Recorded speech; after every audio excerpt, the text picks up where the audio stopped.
My name is Stella Machel. I am originally from Mozambique. I am a Sloan Fellow and I'm graduating this coming June 2021. Prior to Sloan, I was a student at Boston University where I was pursuing a program called Humphrey Fellowship Program. It's a Fulbright program that is devoted to shape global leaders. And I decided to do that after 10 years in my career working in banking back in Mozambique. So I spent those 10 years in several roles, from commercial all the way to support roles. And in all of them, I was always able to influence strategic decision making because I was always in front of executive committees, reporting and recommending actions to improve the performance and the impact of the bank in the nation. So I came to the Humphrey Fellowship Program, and before I came home, I found out about the Sloan Fellows Program. It was something that I had been aspiring to do for a while. I just didn't know that it could happen this soon. So I applied, I gave my leap of faith, and thank God I'm here. I was admitted, and there is no other place I would rather be. Before I left Mozambique, I had been working for Standard Bank Group, the largest bank in Africa. So I was serving in the personal and business banking division, and I was the right arm to the head of the division, and I was accumulating another role as the head of vehicle and asset finance. I had been identified at the bank as one of the 25 top talents of the bank. And as a result, I was being mentored to occupy future executive positions, and also as a woman with potential for such.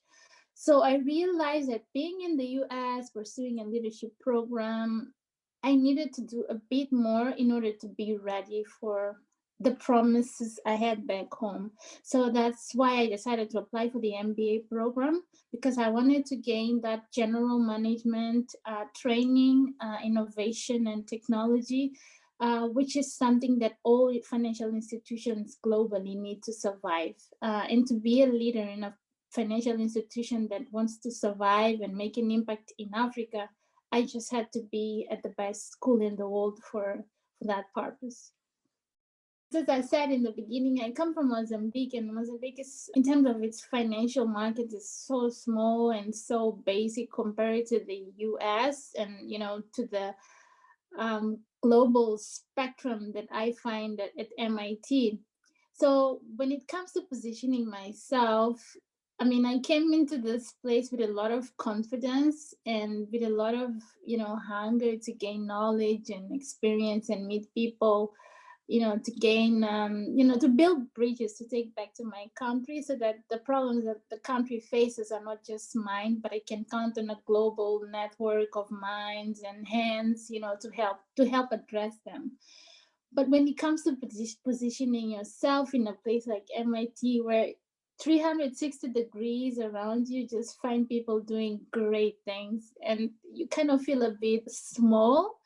So what the CDO has helped me to do was to realize that the fact that I'm here, that I speak a different language, that I come from a different market, an emerging market, tells a lot about me. I have an experience that not many people in the US have, and I have to learn to approach that as an advantage rather than a disadvantage. So I truly believe that education changed my life. I came from a very, very humble background. I was raised by a single mom, and my mom, I think she only had one nice job, one office job, where she would wake up, dress up, and go to work. And I feel like when I grow up, I want to be like mom. But there was a time when that was not available, and she had to start working in the field. Anything that she could do, selling fruits, selling charcoal, selling wood, whatever it is that she could do to pay for my education, she would do. So I had the opportunity to go to university, and when I graduated, I was privileged to get a job in a bank. And what I did after I graduated my bachelor's, I started a distance learning master's program at the University of London, where I did my master in science of finance. Then I started pursuing a CFA, but I did not complete it. And then at the end, what I realized is that I was just perpetuating a number of qualifications that I was basically just acquiring on my own because I was not exchanging ideas with anyone. I was just, getting tested, getting graded and getting a certificate. And then I realized the importance of being in an environment that was global, because my objective was to become someone who was globally competitive and someone who would become a resource for the world. But I was getting the training in my own corner. So after attempting, after getting my master's, then I tried getting a CFA, which I stopped when I realized that I could use another strategy. I stopped it, and then that's when I started pursuing like formal education out, pausing everything to come to a place where I really set everything aside and immerse myself and humble myself to the process of learning, not only academically, but learning about cultures, about the people who I want to be interacting with in my future global career. I have been described as a very charismatic person, so I can easily build relationships with high level executives, but I can also build relationships with people who don't even have roles that we want to describe in an organizational hierarchy. So it's something that really has helped me to navigate in organizations and to connect with people. When I came to the US for the first time, I realized that networking in this country had a different dimension.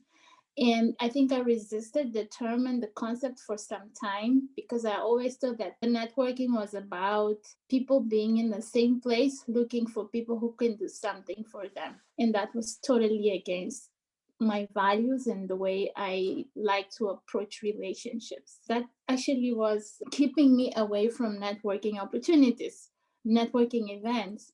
But a friend of mine told me, knowing me the way he knew and knowing that I was taking those opportunities for granted, he told me that if you do not want to go to networking opportunities because you want to meet people that can help you one day, then go there because you want to help people.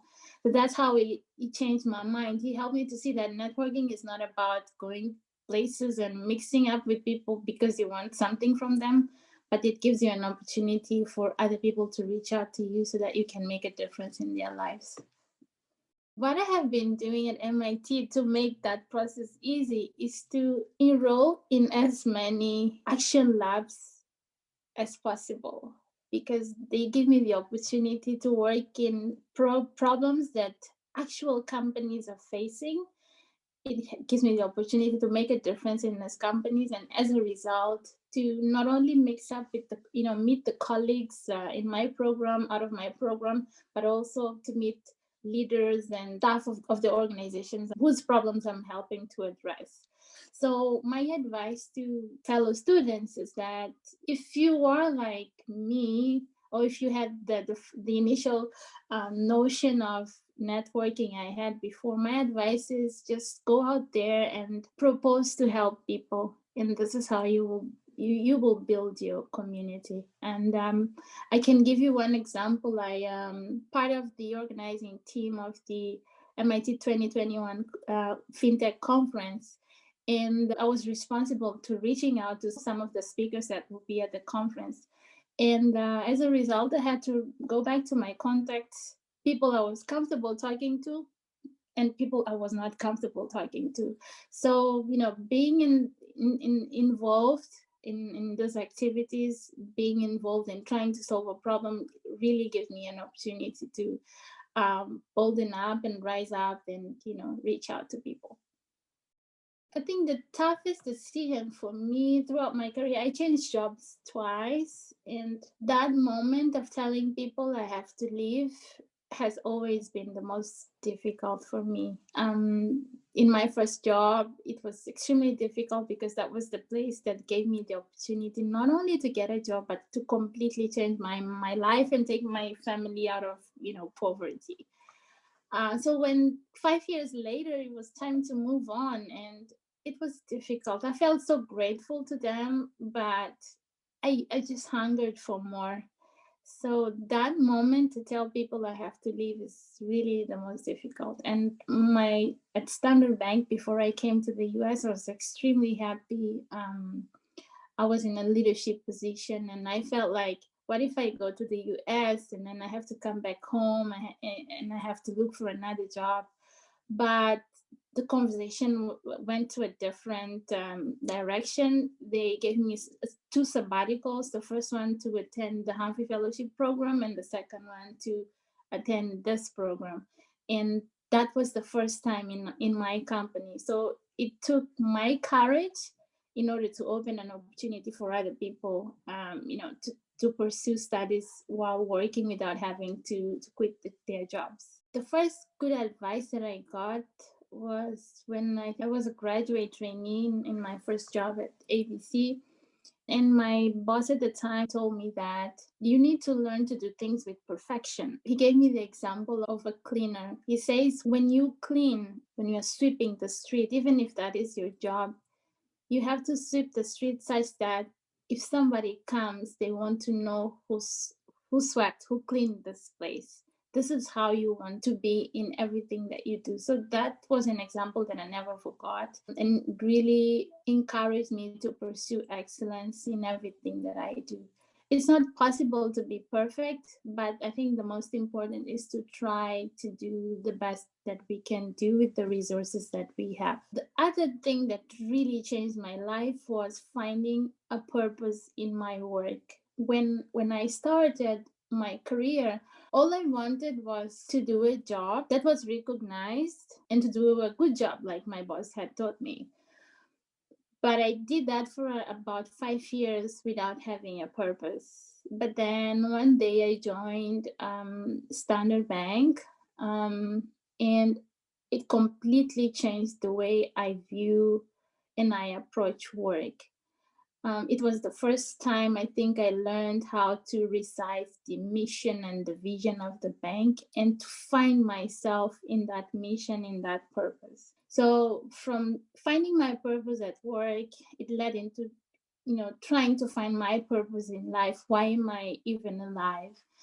So my advice to everyone is that try to find the why. Why is it that you are alive? How does your being at MIT make you closer to the why of your existence, to the why of your career? And I think life makes much more sense when we can find fulfillment, when we can find joy, when we can find realization in the world that is completely out of ourselves.